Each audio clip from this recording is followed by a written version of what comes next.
lakini nimeangalia jengo la hapa, nimeangalia na lile jengo pale, nimeelekeza.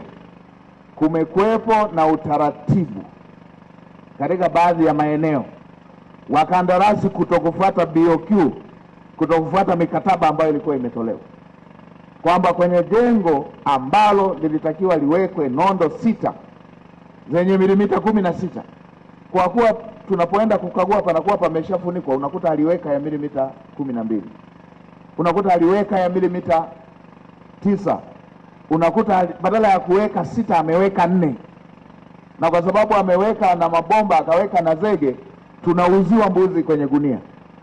Sasa nimesema kila mkoa uwe na vile vifaa ambavyo vinaweza kuelekeza BOQ imefuatwa bila kubomoa jengo, kila mkoa. Na bahati nzuri ndio tunaelekea kwenye kuandaa budget, na wawe na wataalamu wale wa kuyakagua majengo ya aina hii, kwamba unaangalia BOQ, ndio ukaguzi wenyewe huo, na unaangalia hicho ndicho kilichowekwa kwenye jengo.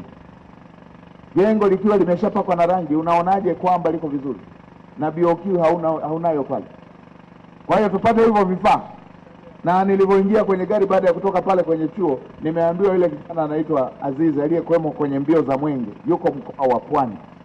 Mikoa yote wawe na kitengo na vifaa na wataalamu wa kuyachunguza majengo, tusisubiri mbio za Mwenge. Ndio.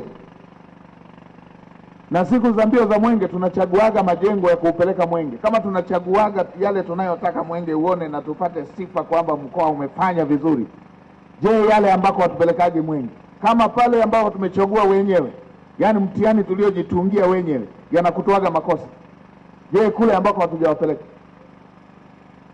Sasa kwa kuwa vitengo hivyo kazi yao ya kila siku ni kufuatilia hayo, tunataka vifaa viwepo kila mkoa, wafuatilie kila mkoa, kila jengo, ili tuweze kubaini maeneo ambayo serikali imetoa fedha lakini haijatumika ilivyokusudiwa. Bajeti ya serikali asilimia zaidi ya 70 ni masuala haya ya manunuzi, masuala haya ya ujenzi. Kwa hiyo hili lazima lizingatiwe. Na nimeelekeza yule kijana aletwe kwenye msafara wangu, siku nyingine nikienda kukagua jengo, yeye yawe alipita kesho yake, nipate taarifa kwamba BOQ imefuatiliwa na fedha zilizotumika zinalingana na kazi ambayo imeshafanyika.